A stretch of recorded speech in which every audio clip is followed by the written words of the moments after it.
OPS அவர்களை தென் மாவட்டங்களில் முகமாக திமுக சார்பில் போட்டு நியமிச்சிருக்காங்கன்னா ஓபிஎஸ் அவர்களை போடுறதுனால திமுக தலைமைக்கு திமுக முதலமைச்சருடைய குடும்பத்திற்கு ஒரே கல்ல பல மாங்காய் அடிக்கிறாங்க. அந்த சிம்டம்ஸ் கிரியேட்டில் என்ன ஆகுன்னா திமுகவுக்கு இன்னும் 30 ஆண்டு காலம் தமிழ்நாட்டில் இளம் தலைமுறையை மையப்படுத்தி உதயநிதி ஸ்டாலின் அவர்களை மையப்படுத்தி 30 ஆண்டுகள் அரசியல் பண்ணுவதற்காக தென் மாவட்டங்களில் ஓபிஎஸ்ஐ களமிறக்கி விட்டார்கள். அடுத்தது உதயநிதி அவர்கள் 30 ஆண்டு காலம் திமுகவில் கோலோச்ச வேண்டும். அப்போ அதற்கான கட்டமைப்பு டெல்லிக்கு தேவை சபரீசன், முக ஸ்டாலினுக்கு தேவை மருமகன் சபரீசன். இப்போ பார்த்தீங்களா, டெல்லிக்கும் ஒரு குடும்பம், தமிழ்நாட்டுக்கும் ஒரு குடும்பம், மற்றவர்கள்லாம் எப்பவுமே தேர்தலுக்கு ஜாதி ஓட்டு மெயின். சும்மா சொல்லிடலாம் சீனி சக்கரை சித்தப்பா சீட்லேயும் நக்கப்பா என்று சமூக நீதியெல்லாம் சொல்லிக்கலாம். ஐயா, எம்எல்ஏ எம்பி எலெக்ஷனில் ஜாதியை வச்சு தான் சீட்டு கொடுக்கறது, அது இல்லாமல் ஒன்றுமே பண்ண முடியாது. ஆகவே தென் மாவட்டங்களில் முக்குளத்தோர் சமுதாய மக்களின் வாக்குகள் சிதறு தேங்காய் போல் ஆகும். காரணம் என்றால் ஒரு சைடு ஓபிஎஸ் தன்னுடைய சிம்பாதிக்கு வச்சுட்டு அவர் ஓட்டை பிரிப்பார். இன்னைக்கு கொங்கு மண்டலத்தில் 2026 சட்டமன்ற தேர்தலில் கரூர் அதிபர் 10 ரூபா பாட்டில் கரூர் அதிபரான செந்தில் பாலாஜி அவர்கள் தான் கரூர் மாவட்டத்துக்கும் நாமக்கல் மாவட்டத்துக்கும் ஈரோடு மாவட்டத்துக்கும் திருப்பூர் மாவட்டத்துக்கும் கோயம்புத்தூர் மாவட்டத்துக்கும் தேர்தல் பொறுப்பாளர். ஏவா வேலு அவர்கள் திருவண்ணாமலை மாவட்டம், சேலம் மாவட்டம், வேலூர் மாவட்டங்களுக்கும் தேர்தல் பொறுப்பாளர். சென்னைக்கு சேகர்பாபு பொறுப்பாளர். தென் மாவட்டங்கள் கன்னியாகுமரி, திருநெல்வேலி, தென்காசி, தூத்துக்குடிக்கு கனிமொழி அம்மையார் பொறுப்பாளர்.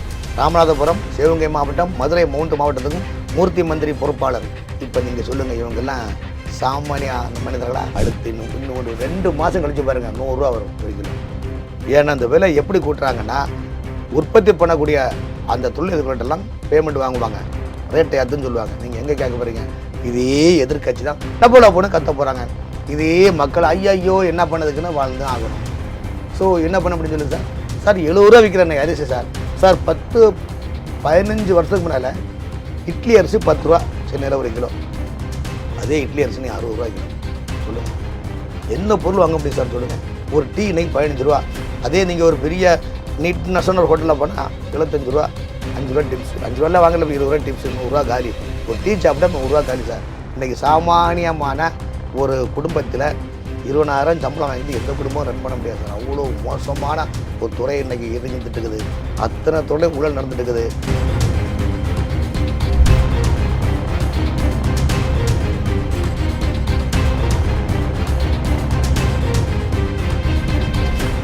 ரியல் ஒன் உறவுகளே, நடுநிலையோடு பொறுப்புடன் செய்திகளை வழங்கி பல லட்சக்கணக்கான மக்களின் நம்பிக்கையை பெற்ற நமது சேனலின் வளர்ச்சிக்கு உங்கள் ஆதரவு தேவை. இந்த ஊடக பயணம் தொடர்ந்து வலுப்பெற திரையில் தெரியும் QR கோட் ஸ்கேன் செய்தோ அல்லது டிஸ்கிரிப்ஷனில் உள்ள வங்கி விவரங்கள் மூலம் உங்களால் முடிந்த அளவு சப்போர்ட் செய்யுங்கள். உங்கள் ஒவ்வொரு ஆதரவும் நமது குரலை இன்னும் பல லட்சம் பேரிடம் கொண்டு செல்ல உதவும். ரியல் ஒன் நேயர்களுக்கு வணக்கம். இன்று நம்முடன் இணைகிறார் அரசியல் விமர்சகர் VS ராமன் அவர்கள். வணக்கம் சார். வணக்கம். திமுகவில் பன்னீர்செல்வம் அவர்களுக்கு அதிக முக்கியத்துவம் கொடுக்கப்படுவது எதற்காக? அருமையான கேள்வி கேட்டீங்க. உண்மையிலே நீங்கள் ரியல் ஒன்றில் எவ்வளோ அழகாக ரியலாக ஒரு கேள்வி கேட்டது சந்தோஷமாக இருக்குது. என்னென்னா, ஓபிஎஸ் அவர்களை தென் மாவட்டங்களில் முகமாக திமுக சார்பில் போட்டு நியமிச்சிருக்காங்கன்னா ஓபிஎஸ் அவர்களை போடுறதுனால திமுக தலைமைக்கு திமுக முதலமைச்சருடைய குடும்பத்திற்கு ஒரே கல்ல பல மாங்காய் அடிக்கிறாங்க. ஐயா, 2006 திமுக ஆட்சி அமைச்சது. 2006 திமுக ஆட்சி அமைக்கும் போது மதுரையிலேருந்து கன்னியாகுமரி மாவட்டம் வரைக்கும் பெட்டி கடையிலேருந்து சூப்பர் மார்க்கெட் வரைக்கும் மூக்காளருக்கு படம் வைக்காமல் நீங்கள் வியாபாரம் பண்ண முடியாது. அந்த அளவுக்கு மூக்காளர்களுடைய ஆதரவாளர்கள் அட்ராசிட்டி, அடி தட்டு, ஆள் கடத்தல், நிலக்கபலீகரணம் அவ்வளோ அட்டூழியம் பண்ணாங்க. ஒன்று தான் 2006 2011 வரைக்கும் நீங்கள் தென் மாவட்டங்களில் ஒரு நில அளவு பத்திரப்பதிவு ஆஃபீஸில் ஒரு சர்வே எடுத்து பாருங்கள், எவ்வளோ லேண்டு வாங்கிறோம் அப்படியே உங்களுக்கு தகவல் தெரியும். இதுக்கு தான் ஜெயலலிதா அம்மா கண்டுபிடிச்சி ரவுடிகளை ஒழிச்சு கட்டுவேன்னு சொல்லி மூக்காளர்களுடைய அந்த டீமுடைய கொட்டத்தை அடக்கிய பெருமை ஜெயலலிதா அம்மாவுக்கு தான் சேரும். ஆனால் இன்றைக்கி அம்மையார் காலமாயிட்டாங்க.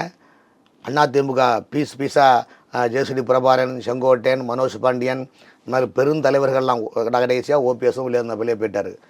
அதாவது ஓபிஎஸை பொறுத்த வரைக்கும் ஜெயலலிதாவால் அடையாளம் காட்டப்பட்டவர். அதுக்கு காரணம் டிடிவி தினகரனும் PK சசிகலா அம்மையாரால் 2 பேரும் அடையாளம் காட்டப்பட்டு தான் ஜெயலலிதா அம்மாட்ட கூட்டு போய் நம்பிக்கையான நிலைப்பாடை உருவாக்கி தான் சரி நமக்கு ராமருக்கு எப்படி பதாகை எப்படி இருக்குமோ அதே மாதிரி ஒரு நிலைப்பாடாக உருவாக்குனாங்க ஓபிஎஸ்ஸை. இந்த ஓபிஎஸ் ஆக்கியிருக்க போது அவர் கட்சியில் பிளவுபடுது, என்னை சேர்த்துக்குன்னு சொன்னாங்க. எடப்பாடி என்னன்னு சேர்க்குற மாதிரி இல்லை. அப்போ தான் திமுக வந்து அழகான ஒரு ஒரு ஒரு ஒரு கிரியேட் பண்ணுறாங்க. என்னென்னா அரசியல் கிரியேட் பண்ணால் நீங்கள் எங்கள் கட்சிக்கு வாங்க, நீங்கள் வந்தீங்கன்னா மீண்டும் ஆட்சிக்கு வந்தால் உங்களை சபாநாயகர் போஸ்டிங் உருவாக்கும். ஓபிஎஸ் 2026 மீண்டும் திமுக ஆட்சி வந்தால் பன்னீர்செல்வம் அவர்கள் சட்டப்பேரவை தலைவர், அவர் சபாநாயகராக ஆக்கப்படுகிறார். ஆகவே அவருக்கு ஒரு பதவியும் கொடுத்து தென் மாவட்டம் கூட சுற்றுப்பயணம் பண்ணுங்கன்னு சொல்லும்போது அவர் சார்ந்த சமுதாய மக்கள் என்ன பண்ணுவாங்கன்னா, அவர் என்ன சொல்லுவார், பாருங்கள் நான் இவ்வளோ கஷ்டப்பட்டுருந்தேன், என்ன வெளியே தள்ளிட்டாங்க பாருங்கன்னு சொல்லும்போது 100 பேர் பார்க்கும்போது 10 பேருக்கு மனசு மாறும்ல, பாரியா நம்ம சமுதாயத்தில் ஒருத்தர் இந்த மாதிரி பண்ணிட்டாங்களே என்று சொல்லிட்டு ஒரு சிம்டம்ஸ் கிரியேட் ஆகும். அந்த சிம்டம்ஸ் கிரியேட்டில் என்ன ஆகும்னா, திமுகவுக்கு இன்னும் 30 ஆண்டு காலம் தமிழ்நாட்டில் வந்து இளம் தலைமுறையை மையப்படுத்தி உதயநிதி ஸ்டாலின் அவர்களை மையப்படுத்தி 30 ஆண்டுகள் அரசியல் பண்ணுவதற்காக தென் மாவட்டங்களில் ஓபிஎஸ்ஐ களமிறக்கி விட்டார்கள். அப்போது என்றால் தென் மாவட்ட மக்கள் ஓபிஎஸ்னால் எல்லாருக்கும் தெரியும், ஒரு ஃபேஸ் வேல்யூ உள்ள லீடர்.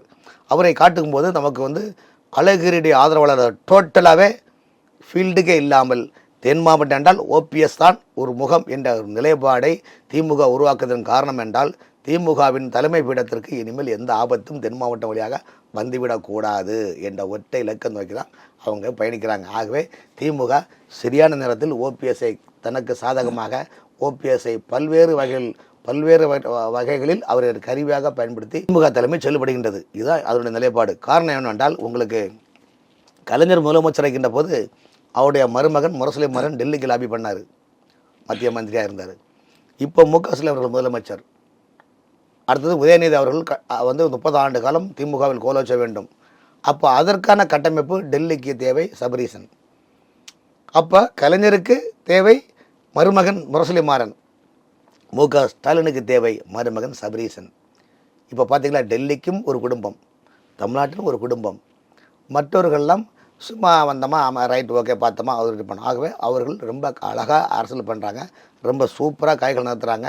அந்த காய்கள் நகரத்தில் தான் அவங்க வெற்றி கனியை நோக்கி அவங்க பயணிக்கிற தந்திரத்தில் தான் ஓபிஎஸ்ஐ தென் மண்டலத்துக்கு பொறுப்பாளராக போட்டு தேர்தல் பிரச்சாரம் செய்வதற்கும் அதிமுகவுக்கு கவுண்டர் கொடுத்து பிரச்சாரம் செய்வதற்கும் ஒரு ஒரு ஒரு ஒரு பிம்பமான நிலைப்பாடை ஓபிஎஸ்ஐ உருவாக்கி விட்டுள்ளார்கள். உங்கள் பிசினஸ் இன்னும் அதிக மக்களை சென்றடைய வேண்டுமா? இன்றைய டிஜிட்டல் உலகில் சரியான ப்ரமோஷன் தான் வெற்றியின் முதல் படி. தமிழகம் முழுவதும் பல லட்சக்கணக்கான பார்வையாளர்களை தினமும் சென்றடையும் ரியல் ஒன் யூடியூப் சேனல்களில் உங்கள் பிசினஸ் இனி எல்லோரும் அறியட்டும். குறைந்த செலவில் அதிக ரீச். உங்கள் பிராண்டுக்கு நம்பிக்கையும் வளர்ச்சியும் சேர்க்க இன்றே எங்களை தொடர்பு கொள்ளுங்கள். 9280087164. சசிகலா அவர்களும் ஒரு இயக்கத்தை ஆரம்பித்து விருப்ப மனு விநியோகம் பண்ணிட்டு வராங்க. ஸோ அவங்களோட தாக்கம் எந்த அளவுக்கு அதிமுகவை பாதிக்கும்? 1972 திமுகவை எதிர்த்து, திமுகவுடைய மக்கள் விரோத செயல்களை எதிர்த்து தான் எம்ஜிஆர் கட்சி ஆரம்பித்தாருங்க. அப்போ கட்சி ஆரம்பிக்கும் போது தமிழ்நாட்டு மக்கள் மத்தியில் மிகப்பெரிய எழுச்சி இருந்தது. அதன் பிறகு அதிமுக, எம்ஜிஆர் முதலமைச்சராக இருந்தார் 13 ஆண்டு காலம், ஜெயலலிதா அம்மையார் தொடர்ந்து முதலமைச்சராக இருந்தார். ஜெயலலிதா அம்மையார் காலமான பிறகு சசிகலா அம்மையார் சிறை சென்றார், எடப்பாடி முதலமைச்சரானார். அதன் பிறகு ஏற்பட்ட சூழ்நிலையின் பெயரால் கடைசியில் யாரை உருவாக்கினார்களோ அவர்களே அக்ரகாரத்திலேருந்து ஜெயிலிருந்து தமிழ்நாட்டு எல்லைக்கு வரைக்கும் பொழுது அதிமுக கொடியே வைக்கக்கூடாதுன்னு ஒரு நீதிமன்றத்தின் மூலமாக உத்தரவு பிறப்பித்துள்ளார்கள். ஆனால் கே சசிகலா அம்மையார்கள் இந்த கட்சி ஒன்று சேரும் அல்லது டெல்லி பாஜக ஒன்றிணைக்க வைப்பார்கள் என்றெல்லாம் நினைத்தார்கள். ஆனால் அவர்கள் நினைத்தது எதுவுமே நடக்கவில்லை காரணத்தினால்தான் அவர் புதுசாக கட்சி ஆரம்பிச்சிருக்காங்க.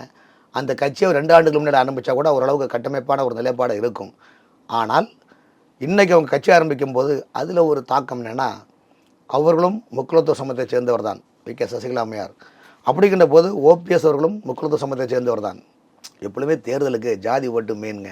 சும்மா சொல்லிடலாம், சீனி சக்கரை சித்தப்பா ஷீட்லி நக்கப்பா என்று சமூக நீதியெல்லாம் சொல்லிக்கலாம். ஐயா, எம்எல்ஏ எம்பி எலெக்ஷனில் ஜாதியை வச்சு தான் சீட்டு கொடுக்கறது, அது இல்லாமல் ஒன்றுமே பண்ண முடியாது. ஆகவே தென் மாவட்டங்களில் முக்குலத்துவ சமுதாய மக்களின் வாக்குகள் சிதறு தேங்காய் போல் ஆகும்.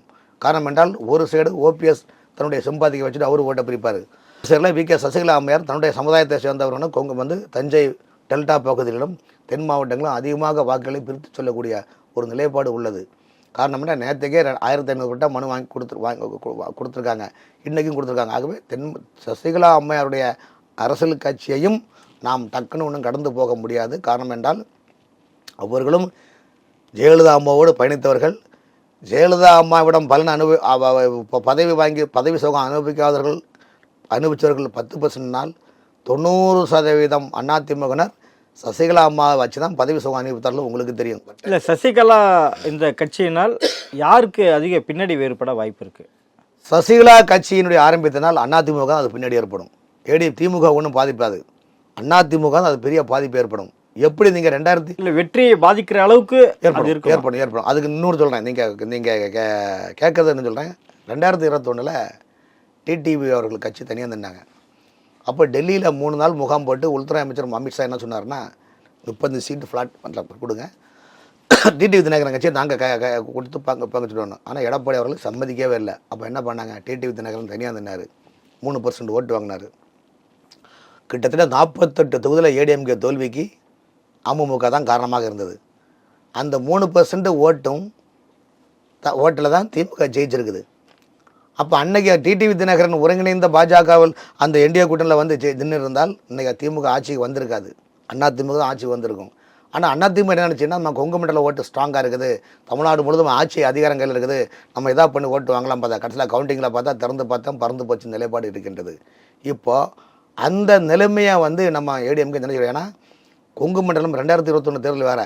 இன்றைக்கி கொங்கு மண்டலத்தில் 2026 சட்டமன்ற தேர்தலில் கரூர் அதிபர் பத்ரா பாட்டில் கரூர் அதிபரான செந்தில் பாலாஜி அவர்கள் தான் கரூர் மாவட்டத்துக்கும் நாமக்கல் மாவட்டத்துக்கும் ஈரோடு மாவட்டத்துக்கும் திருப்பூர் மாவட்டத்துக்கும் கோயம்புத்தூர் மாவட்டத்துக்கும் தேர்தல் பொறுப்பாளர். ஏவா வேலு அவர்கள் திருவண்ணாமலை மாவட்டம், சேலம் மாவட்டம், வேலூர் மாவட்டங்களுக்கும் தேர்தல் பொறுப்பாளர். சென்னைக்கு சேகர்பாபு பொறுப்பாளர். தென் மாவட்டங்கள் கன்னியாகுமரி, திருநெல்வேலி, தென்காசி, தூத்துக்குடிக்கு கனிமொழி அம்மையார் பொறுப்பாளர். ராமநாதபுரம், சிவகங்கை மாவட்டம், மதுரை 3 மாவட்டத்துக்கும் மூர்த்தி மந்திரி பொறுப்பாளர். இப்போ நீங்கள் சொல்லுங்கள், இவங்கெல்லாம் சாமானிய மனிதர்களா? உங்களுக்கு தெரியும் எவ்வளோ சோர்ஸ் அங்கே வச்சுருக்காங்கன்னு சொல்லிட்டு. ஆகவே அதிமுகவுடைய கொங்கு மண்டலத்தில் அதிமுகவுடைய முக்கியமான விவிஐபிகளை சைலண்ட் முறையில் வச்சுருக்கிறாங்க, பிஜேபியுடைய முக்கியமான விவிஐபிகளை சைலண்ட் முறையில் வச்சுருக்கிறாங்க.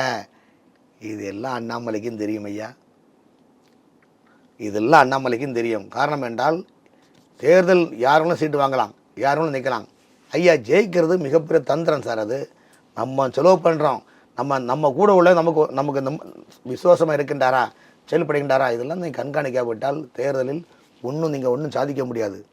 ஆகவே தான் இந்த தேர்தல் வந்து தமிழ்நாட்டில் திமுகவுக்கு சாதகமாகவும் திமுகவை சேர்ந்த பொறுப்பு நிர்வகிக்கக்கூடிய தொகுதிகள் ஒவ்வொரு பொறுப்பு நிர்வகிக்கக்கூடிய அமைச்சர்கள் பல அமைச்சர்களும் அதிமுகவுடைய தலைவர்கள் மறைமுக நிர்வாகிகளையும் பிஜேபி நிர்வாகிகளையும் மறைமுகமாக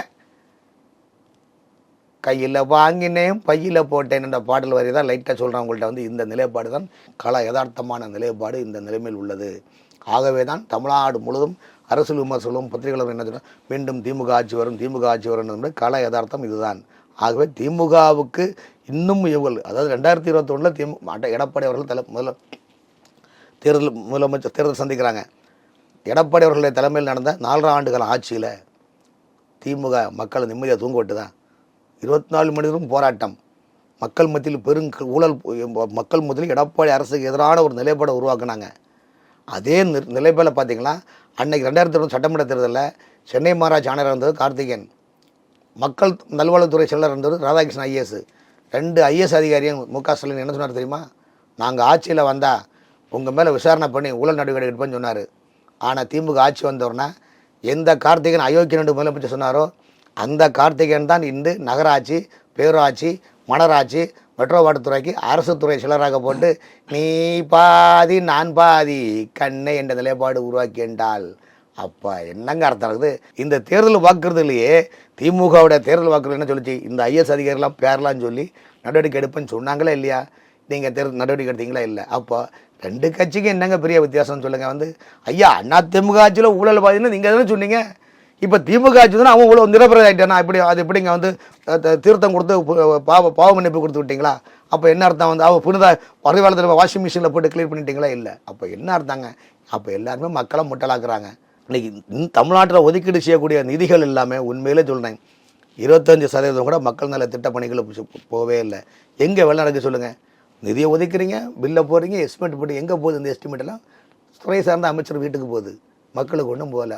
மக்கள் நீங்கள் இப்போ திரும்ப அடுத்த ஆட்சி வரும்போது பாருங்கள், ஐயா நான் நிச்சயமாக சொல்கிறேன் பாருங்கள், 1 கிலோ சாதாரண அரிசி இன்னும் 70 ரூபா விற்கிதில்ல, அடுத்து இன்னும் 2 மாதம் கழிச்சு பாருங்கள் 100 ரூபா வரும் 1 கிலோ. ஏன்னா அந்த விலை எப்படி கூட்டுறாங்கன்னா, உற்பத்தி பண்ணக்கூடிய அந்த தொழில் எதிர்ப்புகிட்டெல்லாம் பேமெண்ட் வாங்குவாங்க, ரேட்டை ஏற்றுன்னு சொல்லுவாங்க. நீங்கள் எங்கே கேட்க போகிறீங்க? இதே எதிர்கட்சி தான் டப்போல போன்னு கத்த போகிறாங்க. இதே மக்கள் ஐயோ என்ன பண்ணதுக்குன்னு வாழ்ந்து ஆகணும். ஸோ என்ன பண்ண அப்படின்னு சொல்லுங்க சார். சார் 70 ரூபா விற்கிற அரிசி சார். சார் 10-15 வருஷத்துக்கு முன்னால் இட்லி அரிசி 10 ரூபா சென்னையில் 1 கிலோ. அதே இட்லி அரிசி நீ 60 ரூபா கிலோ. சொல்லுங்கள், எந்த பொருள் வாங்க முடியும் சார் சொல்லுங்கள்? ஒரு டீ இன்னைக்கு 15 ரூபா. அதே நீங்கள் ஒரு பெரிய நீட் நேஷனல் ஹோட்டலில் போனால் 75 ரூபா, 5 ரூபா டிப்ஸ். 5 ரூபாயில் வாங்கல, 20 ரூபா டிப்ஸ், 100 ரூபா காலி. ஒரு டீ சாப்பிட்டா 100 ரூபா காலி சார். இன்றைக்கி சாமானியமான ஒரு குடும்பத்தில் 20,000 சம்பளம் வாங்கிட்டு எந்த குடும்பமும் ரன் பண்ண முடியாது சார். அவ்வளோ மோசமான ஒரு துறை இன்றைக்கி இருந்துட்டு இருக்குது. அத்தனை துறை ஊழல் நடந்துட்டு இருக்குது. அண்ணா இன்ஸ்டியூட்டின் மூலமாக அந்த பணி நியமனத்தில் எவ்வளோ ஊழல் பண்ணாங்கன்னு உங்களுக்கு தெரியும். மோசடி பணி அப்பாயின்மெண்ட்டில் அத்தனையுமே ஊழல் ஊழல் ஊழல் என்பதனால தான் தமிழ்நாட்டு மக்கள் இப்போ தமிழ்நாட்டை ஆளக்கூடிய ஆட்சியாளர் மீது 100% மக்கள் நம்பிக்கை இல்லாமல் போயிடுச்சுங்க. காரணம் என்ன? நீங்கள் மக்களுக்காக நீங்கள் வேலை ஆட்சி அமைக்கிறதில்ல. இந்த ஆட்சி என்பது யார் அமைச்சாலும் முழுக்க தமிழ்நாட்டை பொறுத்த வரைக்கும் தங்களுடைய குடும்ப நலனை பெருக்கிக் கொள்ள வேண்டிய ஒற்றை இலக்கு நோக்கி போகிறாங்க. எங்கேயும் நியாயம் கிடையாது சார். இன்னைக்கு எங்கேயாவது ஒரு ஏழைகளுக்கு ஒரு வேலை வாங்கி கொடுத்து சொல்லுங்க. இப்படிப்பட்ட ஒரு சூழ்நிலை உள்ளது. ஆகவே 2 திராவிட கட்சிகளும் அண்ணா சொன்னவர் 2ம் ஒரு கூட்டலாம் மட்டாதான் என்பது நிலைப்பாடு. ஆகவே அரசியல் சூழ்நிலை தமிழ்நாட்டு மக்களுக்கு ஆட்சி அமைக்க வேண்டும் என்பது யாரும் சர்வீஸுக்கான நிலைப்பாடு இங்கே இல்லை. மக்கள் மீது வரிகளை சுமத்தி மக்கள் எக்கேடுகட்டு போனால் நமக்கு என்ன என்பது சுருக்கம் பார்த்தீங்கன்னா PS வீரப்பா சொல்லுவார்ல, நாடும் நாட்டு மக்களும் நாசமாக போகட்டும் என்ற ஒரு நிலைப்பாடு இன்று ஆட்சியாளருடைய மனநிலையும் உள்ளது தமிழ்நாட்டில். ஆகவே இனி வரும் காலகட்டத்தில் மக்கள் வாழ்வது மிகப்பெரிய கடினமான சூழலில் இருக்கும். அத்தனை விலைவாசிகளும் சொல்ல முடியாத விலை ரெட்டிப்பு ஆகும் என்பதை என்னுடைய பதிவு. தாவேகா தலைமையில் தான் கூட்டணி அமைக்கப்படும் அப்படின்னு சொல்லிட்டு விஜய் சொல்லியிருக்காரு. இந்த தேர்தலில் தனித்து தான் நிற்க போகிறோம், தாவேகா தலைமையில் வந்தால் யார் வேணாலும் கூட்டணிக்கு வரலாம் அப்படின்ற மாதிரி சொல்லியிருக்காரு. இன்னும் எல்லா கட்சிகளும் பார்த்தீங்கன்னா தமிழ்நாட்டில் இருக்க பெரிய கட்சிகள் எல்லாமே கூட்டணியெலாம் ஃபைனலைஸ் ஆகிடுச்சு. இந்த கூட்டணி அந்த கூட்டு தான் இருக்கிறான்ட்டு. இன்னும் வெஞ்சிருது ஒரு சில கட்சிகள் தான். அவர்களாவது விஜய்க்கு பக்கம் வர வாய்ப்பு இருக்கா? யாரும் போக மாட்டாங்க. ஏன் போக மாட்டாங்கன்னா, விஜய் அவர்களை பொறுத்த வரைக்கும் ஒரு இருங்காடு கோட்டைக்குள்ளே தனி அறையில் தனி பாதல் அறையில் இருக்கிற மாதிரி தான் அவருக்கு வாழ்க்கையை பயணிக்கிறாரு.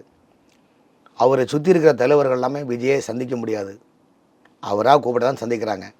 ஸோ அவரை சுற்றி இருக்கிற தலைவர்கள்ட்ட கூட பார்த்திங்கன்னா இப்படியே அவர்கள் மந்திரி ஆனது போலையும் அப்படி உள்ள நிலைப்பாடு உருவாகிட்டது. நிச்சயமாக சொல்லுகின்றேன், விஜய் அவர்கள் திமுகவை வீழ்த்த வேண்டும் என்ற மனநிலை இருந்தால் ஒருங்கிணைந்து நாங்கள் நிபந்தனையின்றி என்டிஏ கூட்டணியில் வருகிறோம், அமைச்சர்கள் பங்கு கொடுங்கள் என்ன ஓகே. அது இல்லாவிட்டால் திமுக ஆட்சி மீண்டும் வந்தால் விஜய் கட்சி 6 மாதத்தில் கட்சி கரையான் கட்சி ஆகிவிடும். அந்த கட்சி ஒரு தேய்முறையாகும் என்பது நிலைப்பாடு உள்ளது. காரணம் என்றால் அதுக்கு உதாரணம் கரூர் சம்பவத்திலே கட்சியை க்ளோஸ் பண்ண பார்த்தாங்க, முடியாமல் அவர் தப்புன காரணம் அமித்ஷா அவர்களும் எடப்பாடி அவர்களும் சிதம்பரம் அவர்களும் அவர்களுக்காக ஒரு ஆதரவான மட்டும் இல்லை, அது அலசு ஆராயுங்க. ஒரு கூட்டம் என்பது மாநில ஆட்சியாளர் கையிலேயும் தான் இருக்குது. அதை பராமரிப்பது, பந்தோபஸ்து போடுவது, அதை வழிவகை செய்வதெல்லாம். அதனால் திமுக மீண்டும் ஆட்சி வந்தால் அடுத்த 5 வருஷத்தில் தாவேகா என்ற கட்சி ஒரு லெட்டர்பேடாக கட்சியாக இருக்கும். காரணம் என்றால் எப்படி திமுகவிலிருந்து வெளியே வந்த மைக்கோ இன்று லெட்டர்பேடாக அவர் உருவாகினாரோ, எப்படி மக்கள் எங்கள் கையில் தான் எல்லாமே இருக்கின்றது தேமுதிக ஆரம்பித்து இன்றைக்கி கட்சி ஒரு லெட்டர்பேடாக உள்ளதோ, எப்படி மக்கள் நீதி மையம் சிஸ்டம் சிறிலை என்று லைட்டை போட்டு உடைச்சி டார்கெட் போட்டு உடைச்சாரோ, ஆனால் இன்று ஒரே ஒரு எம்பி சீட்டுக்காக, அதுவும் கொல்லைப்புறம் வழியாக எம்பி சீட்டுக்காக எல்லாம் தன் மானத்தை இழந்தாரோ, அதே போல் தமிழ்நாட்டில் பல அரசியல் கட்சிகள் முகவரி இல்லாமல் இருக்கின்ற போது தேசிய கட்சிகளுக்கு எந்த ஆபத்தும் கிடையாது. அவர்கள் இருந்து கொண்டு தான் காங்கிரஸும் பிஜேபியும் அவங்க தேசிய கட்சிகள். ஆனால் தமிழ்நாட்டை பொறுத்தவரை 2 திராவிட கட்சிகளான் அதில் ஒரு கட்சி இன்று வீழ்ச்சியை நோக்கி செல்கின்றது. ஒரு திராவிட கட்சி ஆட்சியில் இருந்து கொண்டிருக்கின்றது. ஆட்சியில் இருக்கக்கூடியவர்கள் மீண்டும் ஆட்சி அமைக்க வேண்டும், வல்லமை உருவாக்க வேண்டும், தன் மகன் உதயநிதிக்காக 30 ஆண்டு காலம் கோலோச்ச வேண்டும் என்ற நிலைப்பாட்டில் அவர்களுடைய மனநிலை உள்ளது. இந்த சூழ்நிலையில் சொல்லிக்கொண்டு சாதாரண நாங்களே இதை சொல்கிறோம் என்றால் விஜய் அவருடைய கட்சி நிச்சயமாக சொல்கிறேன், திமுக மீண்டும் ஆட்சிக்கு வந்தால் விஜய் கட்சி ஒரு தேய்முறையாகிவிடும். பல்வேறு வழக்குகளையும் பல்வேறு இடர்பாடுகளையும் பல்வேறு இன்னல்களையும் அவர் சந்திக்கக்கூடிய நிலைப்பாடு திமுக உருவாக்கும் என்பது என்னுடைய பதிவு. நடப்பு அரசியல் பல்வேறு கருத்துக்களை நன்றி. உங்கள் பிசினஸ் இன்னும் அதிக மக்களை சென்றடைய வேண்டுமா? இன்றைய டிஜிட்டல் உலகில் சரியான ப்ரமோஷன் தான் வெற்றியின் முதல் படி. தமிழகம் முழுவதும் பல லட்சக்கணக்கான பார்வையாளர்களை தினமும் சென்றடையும் ரியல் ஒன் யூடியூப் சேனல்களில் உங்கள் பிசினஸ் இனி எல்லோரும் அறியட்டும். குறைந்த செலவில் அதிக ரீச். உங்கள் பிராண்டுக்கு நம்பிக்கையும் வளர்ச்சியும் சேர்க்க இன்றே எங்களை தொடர்பு கொள்ளுங்கள். 9280087164.